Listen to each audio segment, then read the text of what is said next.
하나님 아버지, 오늘도 주 예수의 사랑이 우리 안에 있는 것으로 참 기뻐하는 성전들이 되게 하여 주시옵소서. 우리 안에 함께 하시는 성령으로 말미암아 은혜로 주신 것들이 기억나고 힘이 되게 하여 주시옵소서. 믿음으로 헌금하여 싸우니 저들의 믿음 위에 하나님께서 응답하실 증거들로 충만하게 하셔서 저들이 하나님께로부터 복받은 사람들인 증거가 누구 앞에서나 향기처럼 드러나도록 도와주시옵소서. 예수님의 이름으로 기도하였습니다. 하나님의 말씀은 사도행전 6장 1절에서 6절까지 말씀을 함께 같이 합독하겠습니다. 사도행전 6장 1절에서 6절까지 말씀을 함께 같이 합독하겠습니다. 함께 읽습니다. 시작. 그때에 제자가 더 많아졌는데 헬라파 유대인들이 자기의 과부들이 매일의 구제에 빠짐으로 히브리파 사람을 원망하니 12사도가 모든 제자를 불러 이르되 우리가 하나님의 말씀을 제쳐놓고 접대를 일삼는 것이 마땅하지 아니하니 형제들아 너희 가운데서 성령과 지혜가 충만하여 칭찬받는 사람 7을 택하라. 우리가 이 일을 그들에게 맡기고 우리는 오로지 기도하는 일과 말씀 사역에 힘쓰리라 하니 온 무리가 이 말을 기뻐하여 믿음과 성령이 충만한 사람 스데반과 또 빌립과 브로고로와 니가노르와 디몬과 바메나와 유대교에 입교했던 안디옥 사람 니골라를 택하여 사도들 앞에 세우니 사도들이 기도하고 그들에게 안수하니라. 아멘. 우리 하나님은 모든 일의 시종을 처음과 끝을 주관하시는 하나님이십니다.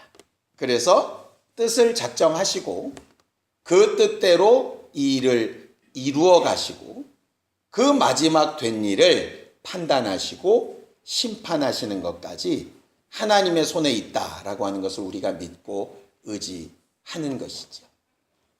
우리가 하나님의 말씀을 오늘도 듣고 보고 배울 때에 반드시 우리 머릿속에 좀 기억해야 될 것이 뭐냐 하면 하나님의 뜻이 어디에 있는가 하는 것입니다. 우리가 지난주에 우리가 좋게 보이는 것과 옳은 것 중에 옳은 것을 선택하자라고 말씀을 나눴었습니다. 바로 그 옳다 하는 것이 다른 말로 바꾸면 하나님의 뜻에 합당하다 하는 것이겠죠. 내게 좋은 것도 많고 유익한 것도 많고 내 마음을 사로잡는 일들도 참 많지만 신앙인의 가장 기본은 그것보다 가장 먼저 하나님이 뜻하시고 계획하신 바가 뭔가를 아는 것이 굉장히 중요한 일입니다. 성령이 우리 안에 와 계신 이유가 그것 때문이고 목사가 여러분들 앞에 서서 성경 본문을 읽으면서 설교하는 이유도 그것 때문입니다. 여러분들이 늘상 말씀을 대하고 읽을 때마다 하나님의 뜻이 과연 어디에 있는가 좀 찾아보고 여러분들의 삶에 잘 적용시킬 수 있게 되기를 예수님의 이름으로 축원합니다. 우리가 잘 아는 것처럼 죄라고 하는 것, 성경은 죄에 대해서 굉장히 많은 말씀으로 경고를 하고 있죠. 죄라고 하는 게 뭡니까? 여러분들이 아는 상식으로 죄가 뭐죠? 우리가 흔히 관역을 벗어난 화살 이렇게 얘기를 합니다. 그게 이제 헬라어로 하마르티아 그렇게 되어 있거든요. 그러니까 하가 부정사입니다. 노라는 뜻이에요. 그래서 마르티아가 목적, 목표 이런 뜻이거든요. 그래서 본래의 뜻에서 벗어난 것, 그것이 죄다라는 거예요. 그래서 죄를 알려면 중요한 게 뭐냐면 본래의 목적이 뭐였는가라는 게 굉장히 중요합니다. 왜냐하면 본래의 목적이 뭐였는가를 알지 못하면 죄가 성립될 수가 없어요. 그래서 예수 믿지 않는 자들에게 당신 죄인입니다 이렇게 말할 때 어떤 사람은 공감하기도 하고 어떤 사람은 막 부정하기도 하죠. 공감하는 사람은 육체로 죄를 지었다라고 생각하는 사람이에요. 근데 공감하지 못하는 사람은 나름 선하게 살았다고 생각하는 사람 아닙니까? 그럴 때 우리가 얘기하죠. 아무리 선하게 살았어도 예수를 믿지 않는 것, 하나님을 알지 못하고 찾지 않는 것, 죄라고 이렇게 얘기를 하면 펄펄 뜁니다. 왜 펄펄 뛰느냐? 그들은 자기들의 존재 목적을 모르고 또 인정하지 않기 때문에 펄펄 뛰는 거예요. 우리는 왜 지음받았느냐? 하나님의 찬송을 부르게 하기 위하여 지음받았습니다. 아들에게 주셔서 통일되게 하기 위하여 지으셨습니다. 성경이 그렇게 말하고 있어요. 우리의 창조된 목적이 그겁니다. 심심하셔서 만드신 것도 아니고 잘 먹고 잘 살라고 만드신 것도 아니고 우리의 꿈이나 소원이나 이루라고 만드신 게 아니라 하나님을 기억하고 하나님을 찬양하고 예수 오시는 길이 되고 예수를 환영하고 예수와 함께하고 마지막 영원한 순간까지 예수에 연합되어져서 그를 머리로 두고 그를 신랑으로 두고 한 몸처럼 되는 도구로 우리를 지으셨어요. 그 목적으로 우리를 지으셨다 이 말이죠. 그런데 그 목적에서 벗어나게 되어지면 그건 죄라 이 말이죠. 그럼 죄를 인정하려니까 당연히 그 목적을 알아야 하는 겁니다. 우리가 성경을 볼 때마다 그래서 내 원하는 것이 성경에 있으니 할렐루야고 내가 바라는 것이 성경에 약속되어 있으니 너무 행복하고가 아니라 우리가 계속 조심해서 봐야 될 건 하나님께서 본래 우리를 왜 만드셨고 왜 부르셨고 왜 모으셨고 오늘 왜 살려두셨고 앞으로의 시간을 나에게 왜 주시려고 하는지 그 목적을 알아야 죄에서 벗어나서 살 수 있다 이 말이에요. 신앙인은 그래서 죄를 이기는 삶을 살려고 하는 것인데 죄를 이기기 위해서 필요한 건 죄와 격투를 하는 게 아니라 원래의 목적이 뭔가를 잘 아는 것이 굉장히 중요합니다. 선악과를 주신 목적을 아담과 하와가 분명히 알았다면 그리고 따먹고 싶은 마음이 들었을 때 그 목적이 분명히 머릿속에서 마음속에서 생각났다면 죄를 짓지 않았을 거예요. 그런데 어느 순간에 그 목적이 망각되는 순간에 우리는 죄 가운데 이렇게 거하게 되는 거죠. 많은 문제들에게서도 사실은 우리는 그 원인을 이렇게 찾을 필요가 있는 거예요. 우리가 어디 몸이 불편하거나 아프게 되면 병원에 가죠. 병원에 가는 이유가 뭡니까? 어디가 어떻게 아픈지를 알아보려고 가는 거잖아요. 치료 이전에 꼭 필요한 게 진단이지 않습니까? 사람만 그런 거 아닙니다. 자동차에 소리가 이상하거나 갑자기 빨간 등이 들어와도 우리는 공장에 갑니다. 왜 그러죠? 어디가 어떻게 왜 이상한지를 알아야 고치는 거잖아요. 일도 마찬가지예요. 사람들과의 관계도 마찬가지, 어떤 사건도 마찬가지인 거죠. 성경은 그런 부분을 계속해서 많이 이렇게 기록하고 있습니다. 왜냐하면 그 원인을 제대로 알면 어떻게 해야 될지도 굉장히 분명하기 때문에 그래요. 우리가 이제 금요기도회 때 계속 읽어왔던 부분이니까 말씀을 드리죠.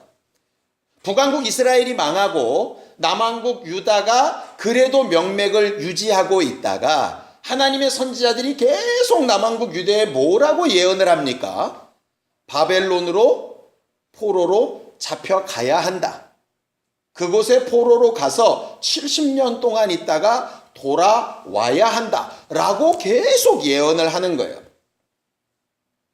사람들은 그 이유에 대해서 들으려고 하지 않고 왜 이런 일이 벌어지지? 라고 하는 것을 나름대로 막 생각을 합니다. 어떻게 생각했냐? 아, 바벨론이 갑자기 군사력이 강대해져서 이런 일이 생긴 것 같다.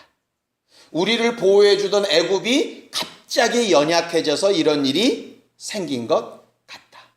아니면 우리를 지도하던 어떤 왕이 잘못했기 때문에 저주를 받은 것 같다.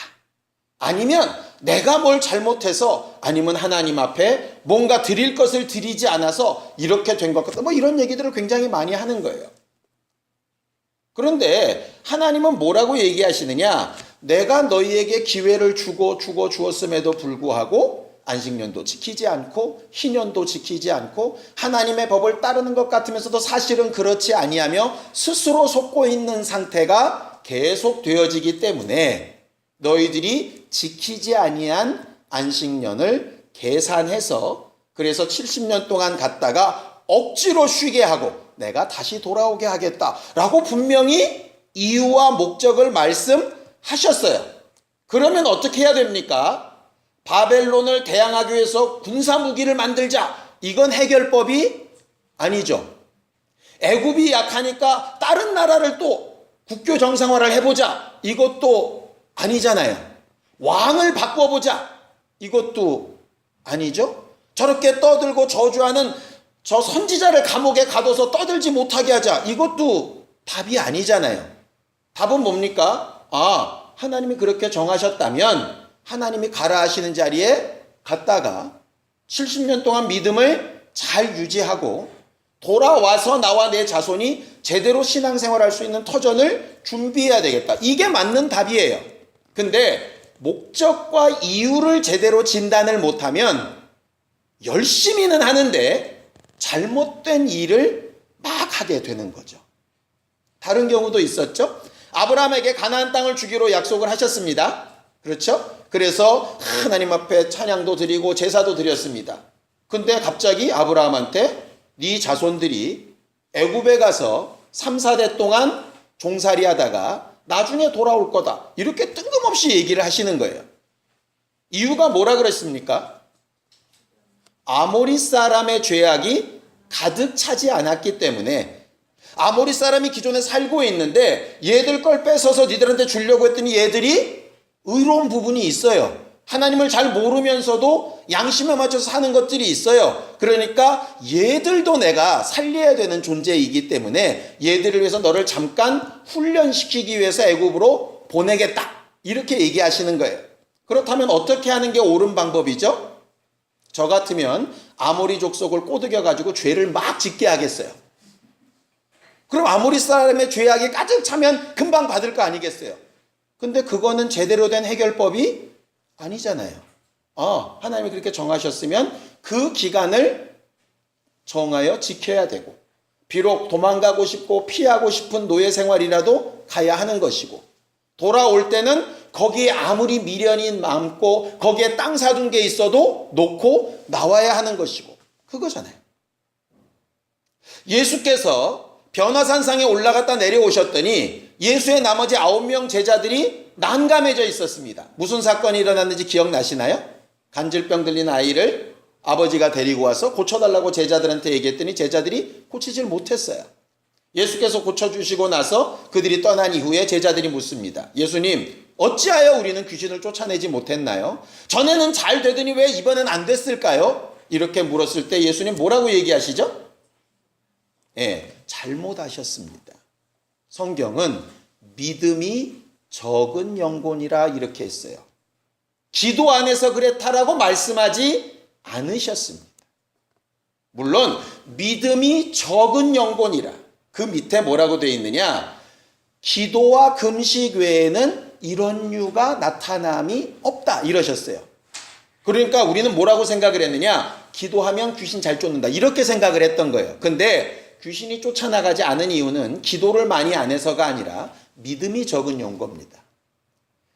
적은 믿음을 믿음되게 하려면 뭐가 필요하냐? 금식을 해서라도 기도해서라도 하나님으로부터 오는 것을 얻어야 하는 겁니다. 그런데 중간을 건너뛰니까 어떻게 되냐면 어제까지 귀신 쫓던 사람이 오늘 귀신 못 쫓으면 저거 기도 안 하네 저거. 이렇게 되는 거예요. 기도 안 한 애가 중요한 게 아니고요. 기도 시간을 10배로 늘리면 귀신이 잘 나가는 게 아니고요. 기도는 믿음을 얻기 위한 도구이고요. 믿음이 있어야 되는 거예요. 그런데 성경은 뭐라고 되어 있느냐? 겨자씨만한 믿음이 있어도 산이 옮겨진다. 그런데 너희는 믿음이 적다라고 하는 건 사실 거의 없는 것과 마찬가지다. 그 순간 네가 안 믿었기 때문이야. 이 말씀이지. 기도를 한 10시간 하고 와서 쫓았어야 되는데 기도가 부족했구나. 이렇게 착각을 하면 진단이 잘못된 거라 이 말이죠. 여러분들 뭐라 할 게 없어요. 저부터도 그렇게 오해를 했으니까. 저도 그렇게 듣고 그렇구나. 그렇게 말했고 여러분들도 제 말 듣고 그렇구나. 다 그러고 살았어요. 그런데 성경은 그렇게 말하고 있지 않더라는 거죠. 그래서 진짜 그런가 잘 살펴보고 진짜 이유를 어디서부터 세워나가야 되는가를 봐야 하는 것이죠. 자칫 잘못하면 비스무리한 데 가가지고 막 헤매는 경우가 생기는 거예요. 오늘 성경에 보면 6장 1절을 좀 함께 읽겠습니다. 6장 1절 함께 읽습니다. 시작. 그때에 제자가 더 많아졌는데 헬라파 유대인들이 자기의 과부들이 매일의 구제에 빠짐으로 히브리파 사람을 원망하니 그렇게 돼 있어요. 그때에 제자가 더 많아졌어요. 왜 제자가 더 많아졌을까요? 우리가 교회의 부흥을 바라는데 어떻게 하면 교회가 많이 부흥되고 제자가 더 많아질까요? 어떻게 하면 될까요? 밥 먹어요? 밥 먹는 것도 맞아 있었어요. 근데 그 앞에 보면 우리가 읽었던 5장 내용에 보면 핍박이 있었죠. 예수 이름으로 전도하지 말라고 핍박했어요. 그럴 때 사도들이 뭐라고 얘기하냐면 당신의 말을 듣는 것과 하나님의 말씀을 듣는 것 중에 어떤 게 옳은지 판단하라 하고 말씀을 전했어요. 말씀을 담대하게 전했더니 감옥에 갇혔습니까? 잘 됐습니까? 감옥에 갇혔어요. 그렇죠? 감옥에 갇혔더니 하나님께서 기도하는 자들의 기도를 들으시고 풀어주세요. 왜 풀어주셨습니까? 전도하라고. 그래서 또 나와서 떠들기 시작하는 거예요. 기껏 풀려 나와서 떠드니까 또 잡혀가죠. 또 잡혀가서 죽이네 살리네 막 이러고 있는데 우리가 지난주에 본 것처럼 가말리엘이라고 하는 사람이 하나님이 하시는 일이라면 괜히 대적될 수 있으니 하지 말자. 옳은 게 뭔지를 판단해 보자 라고 해서 풀려나는데 그냥 풀려나지 않고 40에 하나 감한 매를 죽을 만큼 맞고 풀려나죠. 그런데 제자들은 뭐라고 얘기합니까? 주 예수의 이름으로 능욕받는 것을 기쁘게 여겼다 그랬어요. 그런 자격이 된 것을 기쁘게 여겼다 그랬어요. 그러니 왜 제자들이 많아졌느냐? 전도하고 핍박을 받아도 또 전도하고 잡혀 들어가도 풀려 나와서 또 전도하고 매를 맞아도 나와서 또 전도하고 했더니 제자의 수가 많아졌다. 그렇게 되어져 있어요. 기도하고 잡혀서 어쩔 수 없으니까 또 기도하고 매 맞아서 힘드니까 또 기도했더니 제자가 많아졌다라고 돼 있지 않아요. 그렇죠? 자, 제자들이 많아졌습니다. 제자들이 많아지고 교회가 커졌으니까 좋은 일이 생겼을까요? 나쁜 일이 생겼을까요? 오늘 성경에 보면 나쁜 일이 생겼어요. 어떤 일이 생겼냐? 그 당시에 교회는 이런 일을 했습니다. 우리가 배웠지만 사도행전 4장 33절에서 35절까지 좀 보죠. 사도행전 4장 33절에서 35절까지 함께 읽겠습니다. 시작. 사도들이 큰 권능으로 주 예수의 부활을 증언하니 무리가 큰 은혜를 받아 그 중에 가난한 사람이 없으니 이는 밭과 집 있는 자는 팔아 그 판 것의 값을 가져다가 사도들의 발 앞에 두니 그들이 각 사람의 필요를 따라 나누어 줌이라 그랬어요. 사도들은 큰 권능으로 예수 이름으로 복음을 전파하기 시작했고 그 결과로 영혼이 잘 됐다라고 기록하는 것이 아니라 가난한 자들이 없었다 그랬어요. 왜냐? 은혜 받은 자들이 뭘 했냐면 자기 소유를 다 팔아서 그들을 섬기고 먹이고 해서 가난한 자들이 하나도 없이 다 배부르고 행복했더라. 이게 예루살렘 교회의 모습이었어요. 그런데 보세요. 처음에 은혜 받았던 사람들은 땅 팔고 집 팔고 다 팔았어요. 더 팔 게 있어요? 없어요? 없죠. 두 번째 은혜 받았던 사람들이 땅 팔고 집 팔아야 되겠죠. 그 사람들이 팔았어요. 그런데 그 사람들이 파는 속도보다 전도에서 새로 사람들이 들어오는 숫자가 많으니까 이걸 다 하지 못하게 된 거예요. 그래서 어떤 현상이 벌어지느냐? 헬라파와 히브리파로 둘로 갈려지는 거죠. 이게 무슨 얘기냐면 히브리파는 뭐냐 하면 기존의 유대 지역에서 계속 살던 그리스도인들을 얘기하는 거예요. 예루살렘에 살던 사람, 유다에 살던 사람, 이런 사람들. 헬라파는 뭐냐면 외국에 있다가 온 사람들. 이해가 되시죠? 그러니까 히브리파 사람들은 말 그대로 요 동네 사는 사람들이에요. 헬라파는 누구냐? 일산, 김포 막 이런 데서 사는 사람이야. 그런데 누가 주축이 되느냐? 우리가 여기서 개척을 했으니까 여기서 시작한 사람들이 소위 개척 멤버들이 돼서 그 일들을 막 나누기 시작하는데, 그러다 보니까 이게 팔이 안으로 굽는다고 먼저 있었던 사람들에게 막 먼저 나눠주기 시작하는 거예요. 그러다 보니까 이 돈이 모자라겠죠. 양식이 모자라겠죠. 그러다 보니까 히브리파 사람들이 계속 누락이 되는 거예요. 거기 헬라파 유대인들이 자기의 과부들이 매일의 구제에 빠짐으로, 이 말이 뭐냐면 구제에서 누락됐다는 얘기예요. 이걸 이상하게 맨날 전도는 안 하고 구제만 하고 있어서 그랬다고, 이거 엄청나게 성경 잘못 본 겁니다. 과부는 헬라파나 히브리파나 다 보존을 해줘야 되는데 히브리파부터 하다 보니까 이게 헬라파가 가져갈 게 없는 거예요.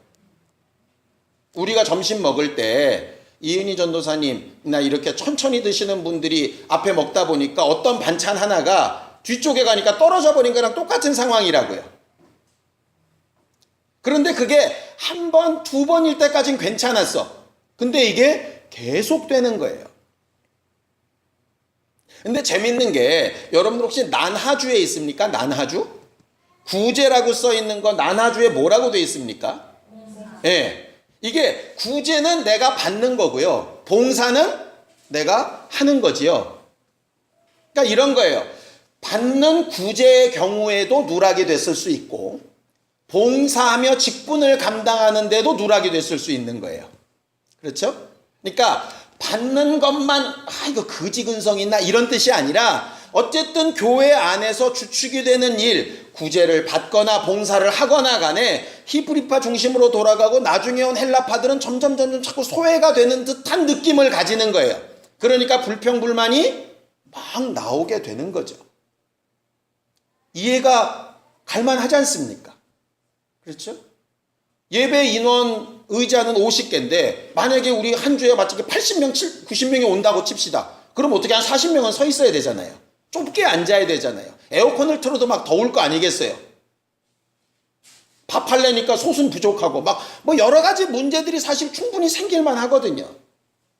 자, 이런 문제가 열심히 전도하고 하나님이 영혼을 보내셔서 교회가 부흥이 되고, 전도 안 하고 교회가 부흥이 안 되고 막 병들고 이런 문제가 아니라, 기도하고 응답받고 잘 되고 부흥되고 막 이럴 때도 문제가 생기는 거예요.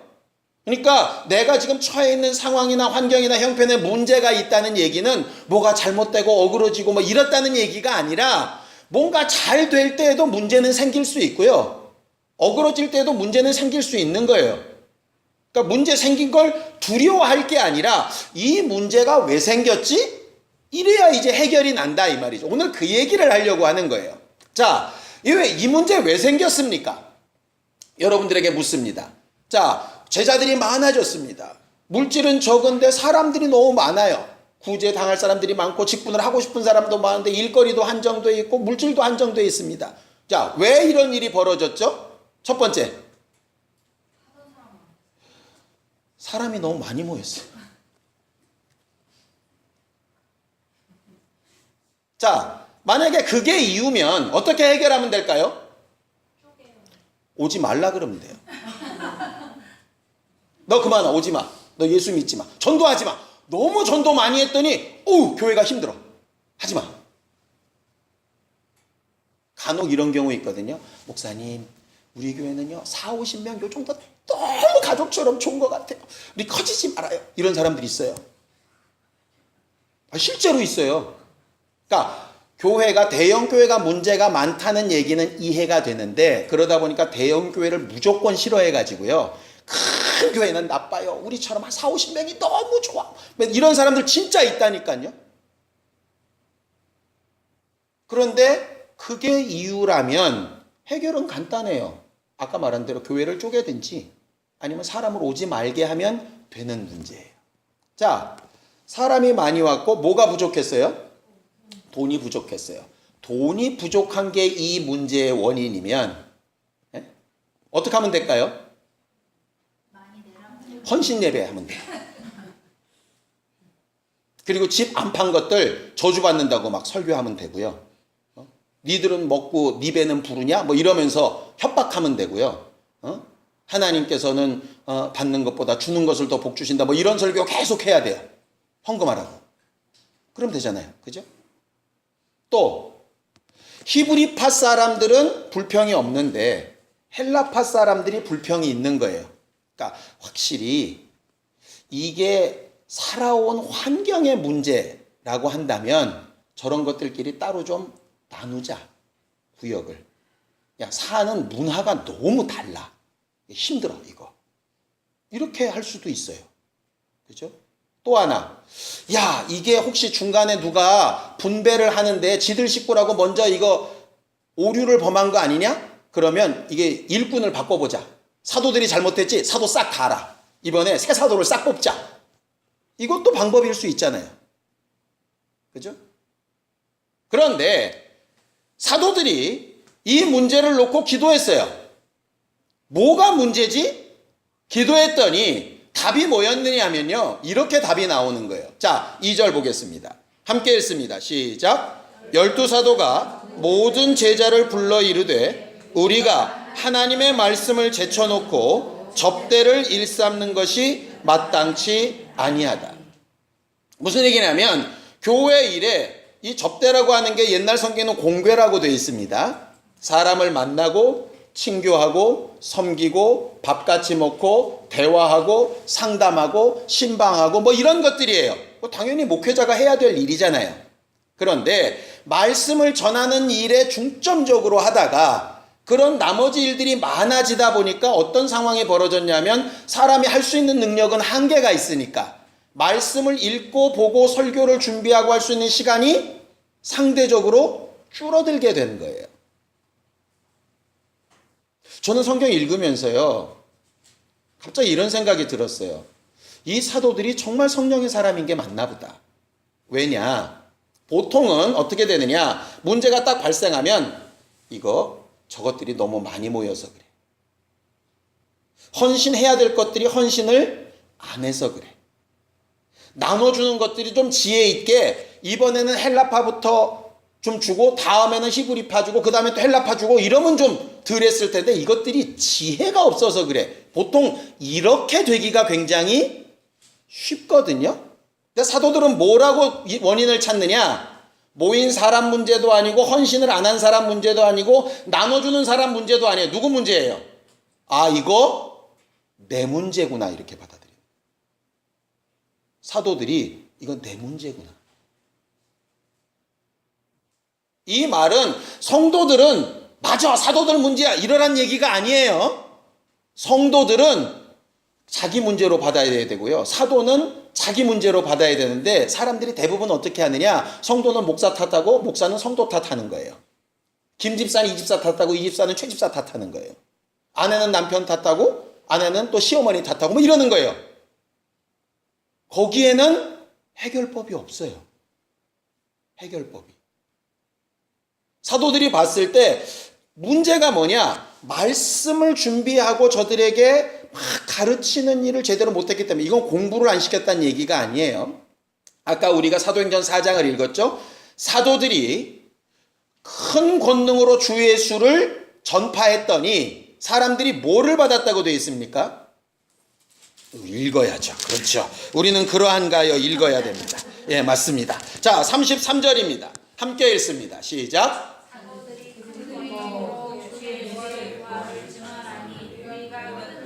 예, 사도들은 권능으로 말씀을 복음을 증거했어요. 그랬더니 사람들이 뭘 받았어요?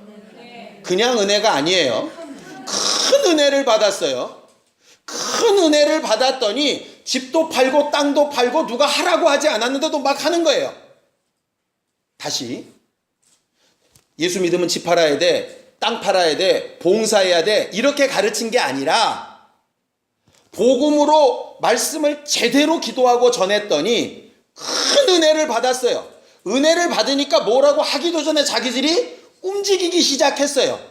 그렇죠? 은혜를 받으니까 핍박을 받아도 복음을 전하고요. 은혜를 받으니까 감옥에 갇혀도 복음을 전하고요. 은혜를 받으니까 채찍에 맞아도 복음을 전하는 거예요. 그래서 사람들이 많이 모였어요. 많이 모였는데도 적은 물질 가지고 그들을 공개해 보려고 막 했어요. 그런데 언제부터 문제가 생기느냐? 불평불만이 나올 때부터거든요. 왜 불평불만이 나왔나? 숫자가 많아서가 아니에요. 돈이 모자라서도 아니고 일꾼을 잘못 세워서도 아니에요. 사도들이 딱 볼 때 단 한 가지 이유예요. 저들이 뭘 받지 못하고 있다? 은혜 받지 못하고 있고. 제자들은 그래서 숫자를 줄일 생각을 생각 안 해요. 물질을 늘릴 생각을 하지 않아요. 일꾼을 바꿀 생각을 하지 않아요. 왜냐? 은혜 받으면 숫자가 많아서 부대껴도 행복해요. 은혜 받으면 쟤는 먹고 나는 못 먹는데 제가 먹는 것만 봐도 그냥 기뻐요. 저 사람은 청소 안 하고 나 혼자 화장실 청소를 석 달 열흘 내도 기뻐. 은혜 받으면 일꾼이 누가 세워지든 내가 일꾼이 되든 안 되든 직분을 맡았든 안 맡았든 상관없어요. 은혜 받으면 그냥 내 자리에서 기쁘고 행복한 거예요. 그런데 이유가 뭐라고 딱 진단이 됐느냐? 아, 은혜 받지 못하고 있구나. 이거예요. 은혜는 숫자 많은 데서 나오는 것도 아니고 풍성한 물질에서 나오는 것도 아니에요. 내가 뭔가 일을 맡았다고 은혜 받는 것도 아니에요. 은혜는 오직 말씀으로 말미암는데 예수 그리스도로 말미암는데 이 역할을 사도들이 못하고 있다고 회개가 된 거예요.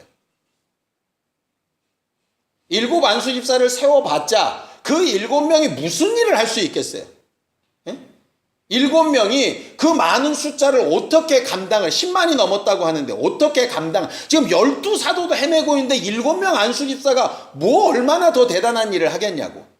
그 7명이 만약에 헌신을 하고 집당을 다 판들 몇 명이나 더 먹이겠냐고요. 그들이 막 불평하는 사람을 찾아가면서 막 신방하고 이런들 얼마나 그들의 마음이 돌아오겠냐고요. 지금 그게 중요한 게 아니라 중요한 건 뭐냐 하면 저들을 어떻게든 은혜 받게 해야 되겠다고 생각합니다. 제가 말씀을 준비하면서 회개됐던 게 뭐냐 하면요. 우리들은 뭔 문제가 벌어지면 그 문제 자체를 해결하려고 하는데 좀 급급할 때가 있어요. 예를 들어 이 사람이 나한테 좀 마음이 상한 것 같아. 그럼 막 찾아가가지고 막 설득하고 왜 그래 밥 사주고 막 필요 없다는 얘기 아닙니다. 그거 해야 됩니다. 왜냐하면 제자들이 야 이거 은혜 받지 못한 때문이다. 그러니 그냥 그대로 시스템을 두고 은혜 받기로 막 말씀만 부응하자 이렇게 안 했어요. 시스템은 시스템대로 바꾸는데 진짜 원인은 은혜 받게 하는 데 있으니 그것을 더하자 하는 것이었죠.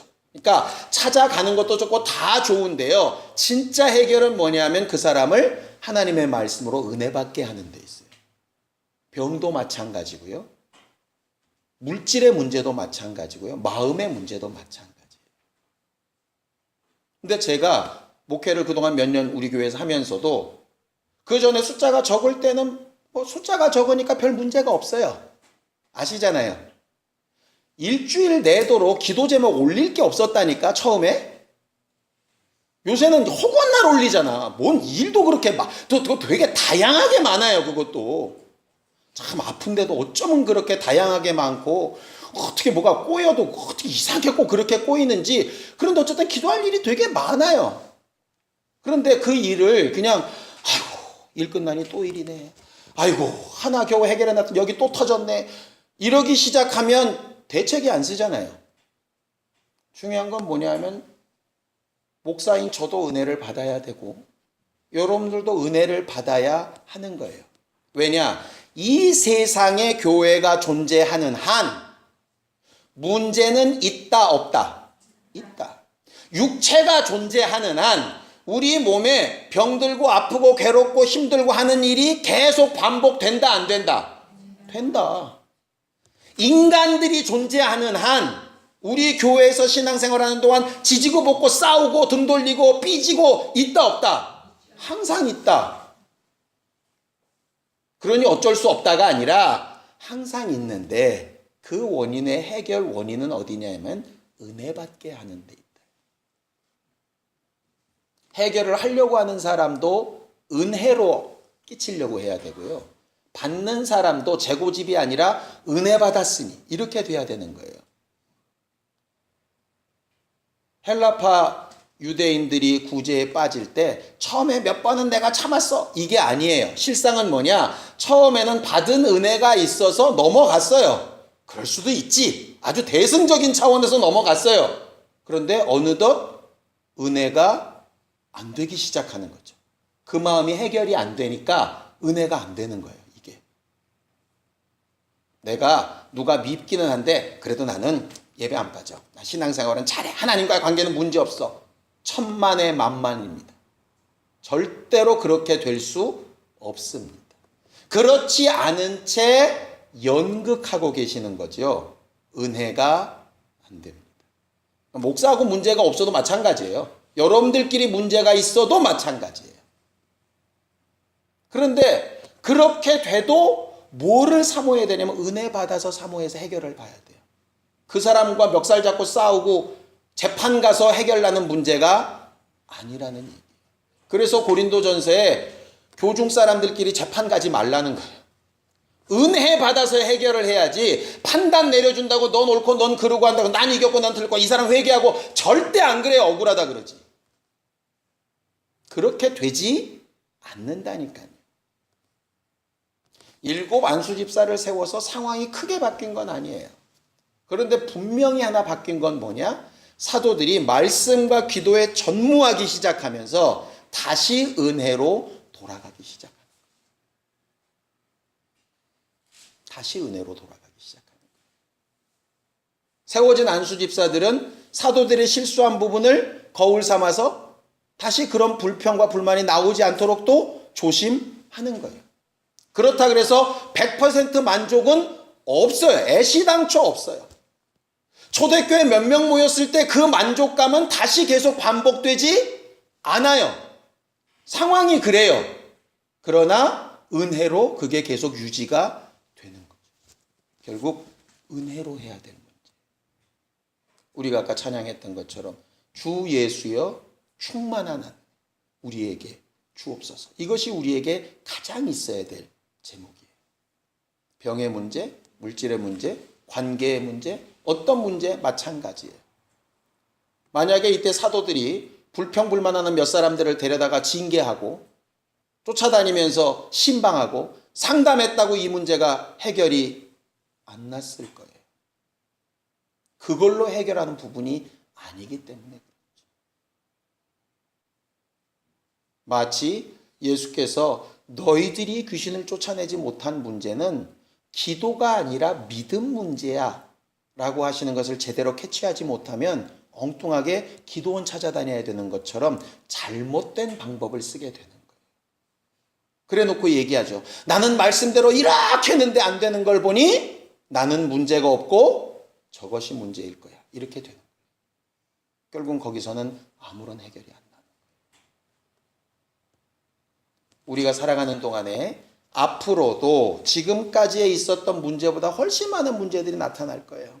그 문제들이 나타나고 마음이 상하고 또 어쩔 때는 좀 낙심이 되기도 하고 미워지기도 하고 포기하고 싶기도 하고 떠나버릴까? 하나님께서 원하시는 분명한 지시하심이라면 당연히 그렇게 해야죠. 그게 아니라면 여러분들이 뭘로 해결하기를 원하냐면 은혜 받는 것으로 해결하시기를 원해요. 은혜는 하나님의 말씀으로 말미암아요. 또 그 말씀이 나를 사로잡는 것으로 말미암아요. 사로잡는다는 얘기 한마디만 하고 마무리 지을게요. 어저께 뉴스 보셨나요? 대구에선가요? 동물원에서 퓨마가 한 마리 탈출을 했죠. 이렇게 기사 제목이 되어 있더라고요. 사로잡히지 않아 사살하였다. 살아있는 상태로 잡히지 않으면 죽을 수밖에 없어요. 하나님의 말씀에 사로잡히지 않으면 그 말씀 앞에 우리는 언젠가 죽는 존재밖에 안 되는 거예요. 말씀은 말씀, 나는 나. 이건 사로잡히지 않은 거죠. 그러면 사살되는 거예요. 말씀은 나를 내가 살아있는 동안에 사로잡으실 수 있어야 돼요. 그게 은혜예요. 내 마음과 생각과 내 감정과 내가 좋고 싫고 하는 게 너무 분명하지만 하나님의 말씀이 은혜로 다가와서 말씀 때문에 하기 싫은 것도 하기도 하고 하고 싶은 걸 안 하기도 하고 해야 될 말을 입을 다물기도 하고 하고 싶지 않은 말을 입을 열어 전하기도 하는 은혜에 사로잡힌 우리 모두가 되기를 예수님의 이름으로 축원합니다. 함께 같이 기도하겠습니다. 하나님 아버지, 우리는 오늘도 하나님 앞에 은혜를 간구하였습니다. 오직 주 예수 십자가에 흘려주신 보혈과 그 고난과 수고로 인하여 받은 은혜가 우리에게 감사함으로 고백되게 하시고 모든 문제와 환경을 능히 덮고도 남을 만한 것들이 되게 도와주시옵소서. 또 보혜사 성령께서 우리 안에 오셔서 은혜로 주신 것들을 생각나게 하신다 하셨사오니 성령 충만하여 져서 받은 은혜와 주시는 은혜와 주실 은혜를 기억하고 사모하고 그것 안에서 행복해하는 신령한 사람들이 되게 하여 주시옵소서. 은혜를 충만히 받은 이후에 방법도 생각하고 우리 마음과 생각의 힘도 길러서 문제를 해결하든 그 문제를 견디든 그 문제를 초월하든 간에 하나님께서 우리에게 주신 생명력으로 능히 이겨 사는 생명의 역사를 나도 가지고 남들에게도 전하는 신령한 교회가 되기를 원하오니 우리 모든 성도들을 축복하여 주시옵소서. 이제는 우리 주 예수 그리스도의 은혜와 하나님 아버지의 극진하신 사랑과 성령님의 감동하시고 은혜로 풍성하게 하시는 증거가 문제의 본질을 제대로 알고 은혜 받기를 사모하는 우리 모두 위에 이제로부터 영원까지 함께 있을지어다. 아멘.